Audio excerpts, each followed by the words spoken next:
What do you do when a project goes so wrong you can't continue? This video was supposed to be a version 2.0 leather desk pad. It didn't go that way.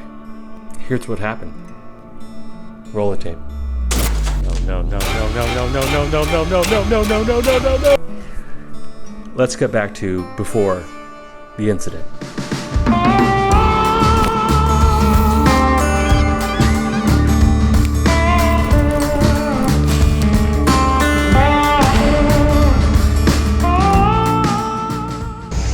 Craft store looking for some Cork Roll. Yeah, you can probably find that at your local hardware store as well. If you're heading to a craft store, look in the aisle that has some dry erase boards and some cork boards. And also be sure to check the thickness, because if you're applying something like leather to it, depending on the thickness of the leather, you're going to end up with something maybe less than ideal. So the one I went with was 0.09 inches thick. And also, be sure to check there aren't blemishes like a hole in a cork roll. I had to cut this off so I could move on to the next part of this. But I ended up using that with some other leather that I have for some practice purposes. Right now I'm just cutting that leather to size before I'm going to apply some adhesive. If you're going to a local hardware store, I would recommend the 3M Super Strength Super 77. This stuff is great. It works on paper, cardboard, plastic, fabric, foil, insulation, and leather. Apply to both pieces liberally. Also, make sure that you're wearing something like a respirator to knock out any of that bad stuff you might be inhaling. Once you've applied the adhesive to both pieces, simply just carefully put them together.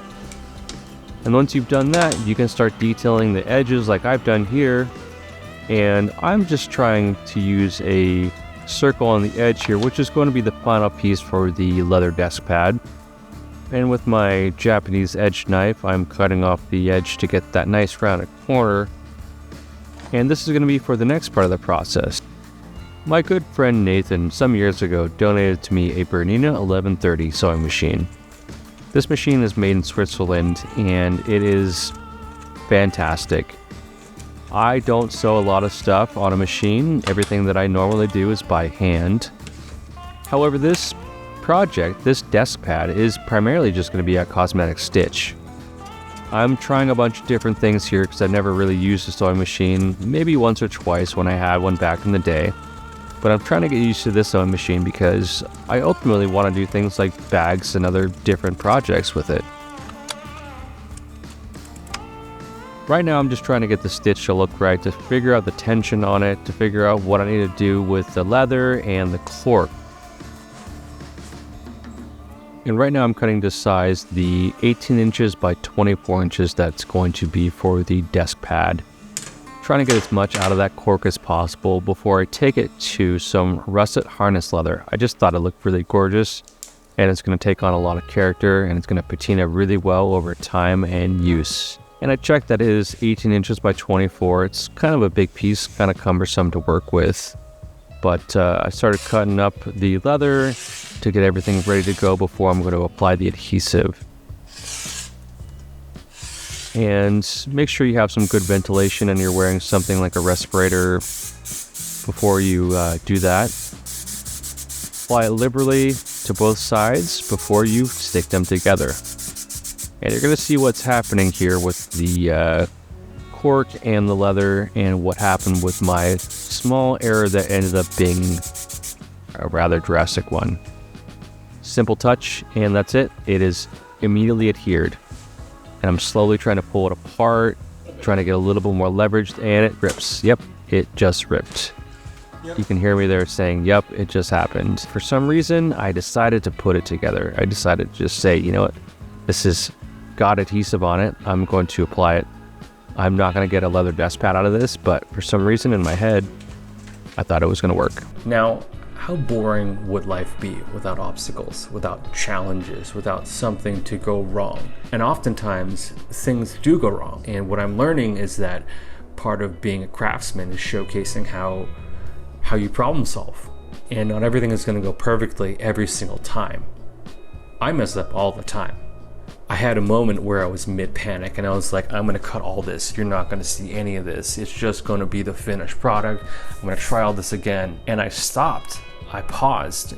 No, I can salvage something from this. And this is the video. How do you respond when something fails or breaks and you're forced to stop? In that moment, I was looking at this and I thought, either I can force this to be what it was supposed to be, or I can pause. I can take a breath and I can pay attention to what this now can become. I am 100% still going to make the desk pad, just not today. But I now know how I'm going to approach it without setting myself up for failure. Once I got over that brief bit of shock after the incident, I saw my mouse pad and I thought, you know what, I've been really wanting to do a mouse pad that had some cork on the back, and also some leather coasters with some cork, because let's face it, cork with some leather coasters is a great idea. So I cut the pieces to size based on the previous mouse pad, and I got 2 mouse pads out of that, and from there I was just going to round the corners on it. And it's a simple process of just rounding those corners. So I already got the cork backing on it, and once I've done that, I'm going to bevel the edges. And you can see, yeah, the mouse works great on that, and it's not going to go anywhere. The cork kind of keeps it from moving anywhere.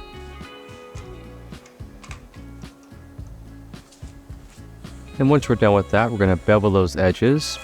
I just really don't want a crisp edge on that leather. It's going to be nice and comfortable once I'm putting my wrist on it occasionally here or there. And then I'm just going to burnish the edge. The cork obviously can't be burnished the same way that leather would, so I'm just looking to get a nice edge on the top there. So some Tokonole with water 50-50 split, and then just burnishing with a Cocobolo wood burnisher. What's great about that is that, yeah, you can also use that as a trivet. You got something hot you want to set down, and it's going to protect your surface. Now I'm just punching out those coasters, being sure to line up the cork and the leather on top for that coaster I'm punching out. I ended up getting a good 6 coasters out of this, so I'm really interested to see how it's going to work out. I've not done cork backing on some coasters. Should work great. It's going to be a nice protective surface from the leather and also whatever I'm setting this on. And that's it. Thank you so much for watching this video. I hope you enjoyed it. My hope is that you're not disheartened by failure. Even if what is in front of you is in shambles, there might be a fragment of something you can make from it. Whether that's a full-on item from the wreckage in front of you, or the fact that, well, this failed, I'm still breathing, I'll do better next time. If you want to support my channel, head to Patreon at patreon.com/legacybrandleather. Be sure to give me a follow on Instagram at legacybrandleather. I post product photos, process photos, and general rugged vibes. If you like this video, please hit that thumbs up below, and please subscribe. That shows me that you want to see more videos and more content like this. Other than that, I'll see you in the next video. Stay safe out there.